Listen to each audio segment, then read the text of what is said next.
If you don't listen to me, we're getting a divorce. I'd rather divorce a husband who says such selfish things. I accept the divorce that my husband dealt me. He looks at me with a smug smile, not knowing what will happen next. My name is Emily. I got married 5 years ago, and I'm 35, living just with my husband. Although I'd like to have children, we've not been blessed yet. We've considered fertility treatments, but due to my husband's opinion, we decided not to pursue them, leaving it to nature. If we can't have them, it's still a life living, just the two of us. My husband said that, and it helped to ease my mind a bit. After we got married, both of my husband's parents passed away, one after another, which left us no time for treatments. Truth be told, my husband is quite dominant. My husband was originally senior at work. In front of relatives, he'd refer to me as his foolish wife, and if I made a mistake, he'd scold me without mercy. Since our relationship was hierarchical before marriage, it continued even after marriage. This may make my husband sound like a bad person. He has his gentle side too. When I was his subordinate, he gave me accurate advice and guidance when I made mistakes or when things didn't go well, and he'd express his appreciation for my hard work. More importantly, he was the one who encouraged me when my beloved grandfather passed away and I was feeling down. This led us to start dating and eventually got married. After getting married, I retired and am now a full-time housewife. Hey Emily, I'm home. Welcome home. My husband usually gets home after 9 p.m. Being a manager, he has a lot of work and is almost always in overtime. You're late again today. You must be tired. I pick up the shirt and socks that my husband has taken off and talk to him. He just sits on the sofa and doesn't say a word. It's always like this. He must be really tired. I start preparing dinner for him, and when I finish serving him, he begins to eat without a word. After he finishes eating, in about 10 minutes, he heads to the bathroom. I prepare a bath towel and underwear for him and start cleaning up after dinner, and when he comes out of the bath, he goes straight to the bedroom. My husband has always been a man of few words, but I wonder if the recent promotion has been building up his fatigue. For the past year or so, there's been very little conversation between us. But even so, I trust and love my husband. Because he was the one who was with me when I had the hardest time. I lost my father in middle school and my mother in my freshman year of high school. Afterwards, I was taken in by my grandfather and raised by him. My grandfather, who treated me like his own daughter and loved me dearly. I adored my warm and kind grandfather. I wanted to give back to my grandfather when I started working. With that thought, I saved money after getting a job, took my grandfather on trips, and shared delicious meals with him. The time I spent with my grandfather was enjoyable, and I wished for him to stay healthy and energetic forever. However, 3 years after I started working, my grandfather passed away from lung cancer. I was literally left all alone. I knew I would have to part with my grandfather someday, but I didn't expect it to come so soon. Wished I could have done more for my grandfather. We could have spent more time together. I was so sad, spending every night crying. The person who noticed my change was my then boss, my husband. My husband genuinely listened to me, saying, "You've been through a lot.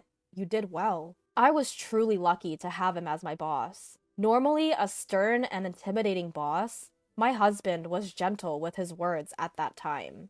I'm sure he is a kind man deep down. I know that. That's why I want to continue to serve him. I think so. On such a day off in the afternoon, the home phone rang. Hello? Oh, Emily, it's me. The caller was my husband's younger brother. Oh, long time no see. What's up? I need to speak to my brother. Is he around? Sure, hold on a sec. I called out to my husband, who was lounging in the living room. You have a phone call? As expected, there was no response. Without a word, my husband took the phone. Hello? Hey, how are you? What's up? His face, which had been sour just a moment ago, immediately turned into a smile when he picked up his brother's call. My brother-in-law, who was 15 years younger than my husband. Perhaps because of the age gap, my husband dotes on him a lot. I hear that he is living a blissful life with his beautiful wife he got 2 years ago. But I wonder what's up. Ah, is that so? So, are you okay? The tone of my husband's voice completely changed to a serious one. I wonder what's going on. Well, if you're ever in trouble, just tell me, okay? I'm your big brother after all. With that, my husband hung up the phone. What happened? Is something wrong? My brother, he seems to have been laid off. What? Laid off? I was surprised. I never expected something like this to happen. Yeah, I heard the company was struggling, but I didn't expect him to be laid off. My husband sat down on a chair, looking downcast. I was also unable to hide my shock. My brother-in-law is the exact opposite of my husband. He is gentle, calm, and always humble. He treats me with respect as his sister-in-law, and even when my husband insults me in front of our relatives, he would defend me, saying, "Bro, that's not fair to Emily," and never fails to show consideration for me by apologizing. "Sorry, Emily, for my brother's rude behavior." His wife is also a similar type of person, and I had a good impression of them as a couple. And now he has been laid off. I start to think about what I could do for my brother-in-law and his wife. I want to help them, wanted to support them, even little. That's what I'm determined to do. "Hey, isn't there something I can do?" I asked my husband. He gave me a sharp look. "What do you mean by something?" "Well, I was thinking, can't we do something to make your brother feel even a little better?" At my words, my husband sighed heavily. "You really are a hopeless woman. You, who haven't been out in the society, wouldn't understand this. He's going through the toughest time right now. To casually say if there's something we can do, outsiders should keep quiet." His aggressive attitude took me by surprise. I'd meant well, but it seemed I'd rubbed him the wrong way. "Outsider? Aren't I a part of the family too?" I asked my husband, almost pleadingly. "Family? You're my wife, not my brother's." "Unrelated. Outsider." His words struck me like a knife to the heart. I'd never seen my husband this aggressive before. His brother being laid off must have been a tremendous shock to him. But there are things you can and can't say. "Just don't do anything unnecessary," he said before he walked out the door. After that, he became even more oppressive towards me. "What's with this meal? Learn from my brother's wife. What did you do all day today? My brother's wife always keeps herself tidy and manages the household work perfectly," he barked. I'd never seen him be so unreasonable. I wondered what on earth had happened. "Enough! What on earth happened to you?" I finally snapped back at my husband. "Shut up! Everything's a mess because of you," he blurted out, making no sense. I didn't know where to start with him. Before long, we weren't even making eye contact, and the gap between us was growing wider and wider. I began to question my relationship with my husband. One day, my husband started sorting out things in the morning. Like a thorough cleaning, he was sorting necessary and unnecessary items, steadily increasing the number of garbage bags. I wondered what he was up to. But our relationship had grown cold lately. I didn't have the energy to speak to him, so I didn't intervene in his. But unusually, he spoke to me. "Hey, what are you doing? You should start packing too." "Huh? Packing for what?" "We're moving out. I'm giving this house to my brother and his wife." "What? What are you talking about?" I found out that he intended to give the house where we were living to my unemployed and struggling brother-in-law and his wife. Wait a minute. Why are you doing this all of a sudden? "Shut up! Don't defy me!" My husband shouted at me loudly, but I didn't back down. "You said you wanted to do something for your brother, didn't you? That's a completely different issue. What are we supposed to do if we hand over the house? Where are we going to live? We'll figure that out later. My brother's in trouble right now, and as his elder brother, I need to help him." My husband was moving the conversation along entirely on his own. To begin with, my brother-in-law was not the kind of person to kick us out and move into someone else's house brazenly. Despite this, why? As I gave my husband a suspicious look, he handed me something.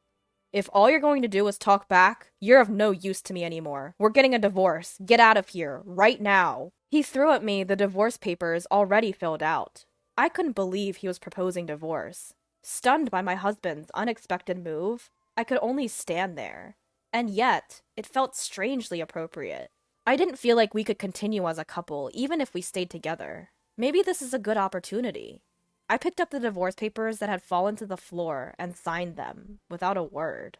My husband was watching me with a triumphant smile. His expression was so comical that I almost burst out laughing. When I had finished filling out the divorce papers, I turned to my husband. "This house isn't yours, is it?" "Huh?" "This house is the one I lived in with my grandfather. And the land was his too. They both passed down to me, remember?" At this, it was my husband's turn to be stunned.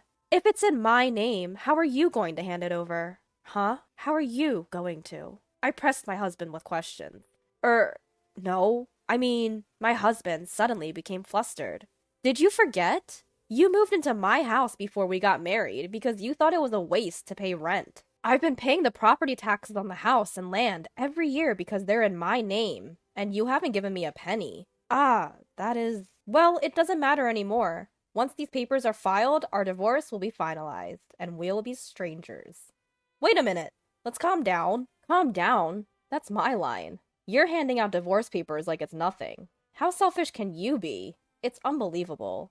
I unloaded all my pent-up frustrations on my husband. I loved my husband, and I thought he loved me too, but maybe that was just my misunderstanding. I never expected the end of our marriage to come so quickly. Emily, wait. This is a misunderstanding. Let's have a talk. Talk about what? You were the one who brought up divorce first, weren't you? I've had enough of you. Saying this, I carefully put away the filled-out divorce papers. It's a holiday today, and I'll submit them first, tomorrow morning. My husband lay on the floor in a daze. No, this can't be, he muttered.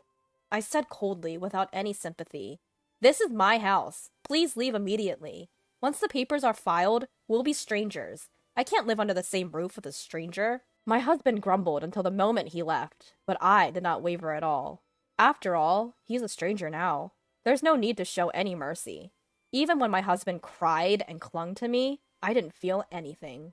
And then my husband left the house as if resigned to his fate. News of my divorce from my husband spread quickly at his company. He was immediately looked down upon at work, I heard. Rumors about the reasons for our divorce and my husband's behavior throughout our married life spread in great detail.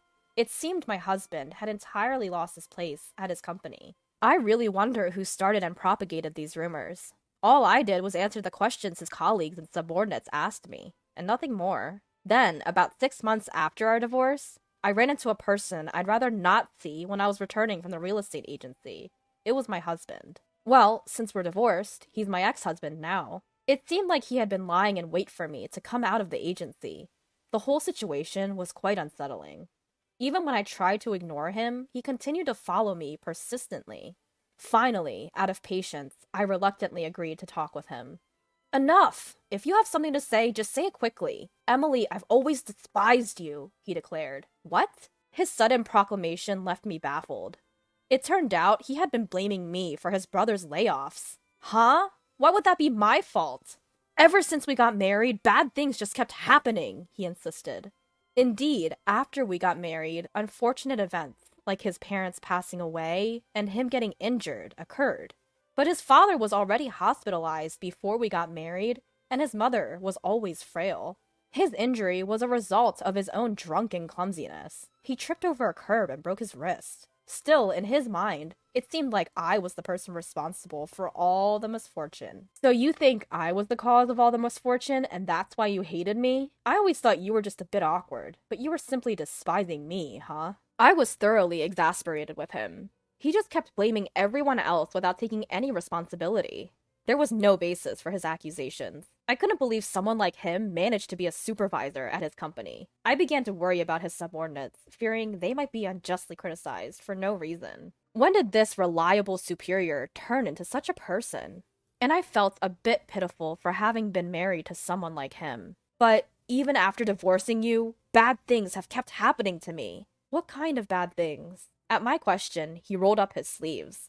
There were exposed, painful-looking burns from a fire. Actually, my apartment burned down 3 months ago. But that's not all. I lost my wallet, making mistakes at work. Plus, my brother's been acting cold to me and hasn't been in touch recently. So even after we split, his misfortunes continued. Well, that's to be expected. To be honest, hearing such stories doesn't make me feel sympathetic or sorry for him at all. After all, these are all consequences of his own actions, and I have nothing to do with them. Please, Emily, come back to me. I can't do it without you, okay? We've been a couple for so long. Didn't I take care of various things when you were still a working woman? And didn't I help you so much when your grandfather passed away? Didn't I? Looking at this man in front of me, trying to guilt-trip me, I felt a chill run down my spine. All your misfortunes are from your actions that took. Maybe you should take a good look at yourself and do something about your bad habit of blaming others for everything. With that, I walked away from him. Emily, wait up! Emily! Emily! My ex-husband was trying to catch my attention, calling out my name. I pretended not to know him and disappeared into the crowd. In fact, about a week after our divorce, I received a call from my brother-in-law. Or rather, my former brother-in-law.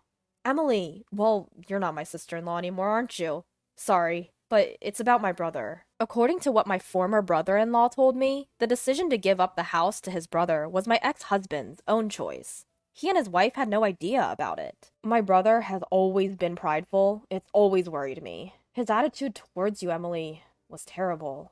My wife and I felt so sorry watching it all. He truly is a kind-hearted person. I wonder how two brothers could be so different. I don't know if it's okay to say this, but I think it was good that you divorced. I want you to be happy, Emily. Thank you. I'm glad to hear you say that. Then he told me he found a job quite soon and that he was somehow making ends meet. I'm so glad for him. I'm thinking about distancing myself from my brother. I guess my former brother-in-law must have had his own thoughts about it. He intends to gradually lose contact with his brother, my ex-husband. The reason why my ex-husband couldn't reach his real brother was because of this. My ex-husband, who divorced his wife and was estranged from his beloved younger brother, was truly alone. I hope he realizes the weight of the mistakes he's made. But before that, I need to disappear from his sight. On the day I met my ex-husband again, I had just signed a contract with a real estate agent to rent out the house I inherited from my grandfather.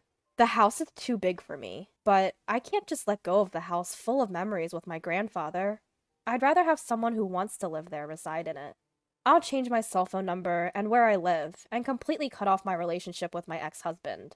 I'm only 35 years old. I still have a long life ahead of me.